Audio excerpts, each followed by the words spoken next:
నమస్తే అన్న, అందరికీ నమస్కారం.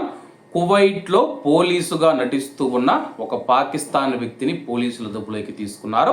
వివరాల్లోకి వెళితే కువైట్ మినిస్ట్రీ ఆఫ్ ఇంటీరియర్ అధికారిగా నటిస్తూ అరబ్ మరియు ఆసియా దేశాలకు చెందిన మహిళలను మోసం చేశాడనే ఆరోపణలపైన 45 సంవత్సరాల పాకిస్తాన్ ప్రవాసుడిని కువైటు నివాస వ్యవహారాల దర్యాప్తు విభాగం అరెస్టు చేసింది. అలాగే భద్రతా వర్గాలు తెలిపిన వివరాల ప్రకారం కువైట్లో టైలర్గా దర్జీగా పనిచేసే నిందితుడు మినిస్ట్రీ ఆఫ్ ఇంటీరియర్ అధికారిగా నటిస్తూ మహిళల ప్రభుత్వ లావాదేవీలను వేగవంతం చేయడంలో సహాయపడగలని చెబుతూ ఉన్నట్లు దర్యాప్తు అధికారులకు సమాచారం అందింది. నిందితుడు బాధితుల నమ్మకాన్ని పొందడానికి స్థానిక కువైట్ మాండలికంలో తనకున్న ప్రావీణ్యాన్ని ఉపయోగించుకున్నాడు. అంటే స్వచ్ఛందంగా కువైట్ మాండలికంలో అరబ్బీ మాట్లాడుతూ నేను కువైట్ వ్యక్తిని, నేను కువైట్ ఆఫీసర్ను, నేను మినిస్ట్రీ ఆఫ్ ఇంటీరియర్లో పనిచేస్తూ ఉన్నాను, మీకు ఏదైనా సమస్య ఉంటే నేను మీకు సహాయపడతానని చెప్పేసి బాధిత మహిళలనైతే, ప్రవాస మహిళలనైతే అతడైతే నమ్మించాడనమాట.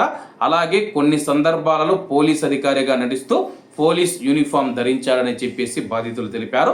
విచారణలో అతను పోలీస్ యూనిఫామ్ కుట్టించుకొని కల్నల్ హోదా ఉన్న బ్యాడ్జ్ను సంపాదించి తాను మంత్రిత్వ శాఖతో సంబంధం కలిగి ఉన్నానని తప్పుగా సూచించినట్లు ఆధారాలు లభించినట్టు సమాచారం.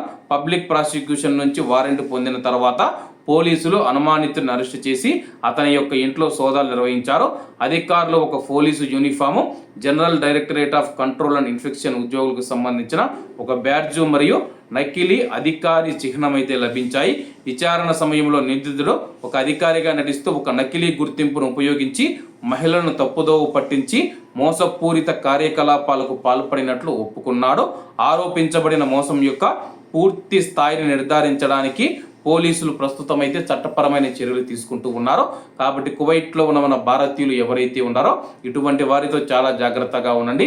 ఎందుకంటే తెలియని వారిని నమ్మి డబ్బు ఇచ్చేసి మోసపోయిన తర్వాత బాధపడితే ఎంత బాధపడినా మీ డబ్బు రాదు, మీ కష్టం వృధా అవుతుంది. కాబట్టి అందరూ బాగుండాలి, అందులో మనం ఉండాలి. అందరికీ నమస్తే అన్న, జై హింద్.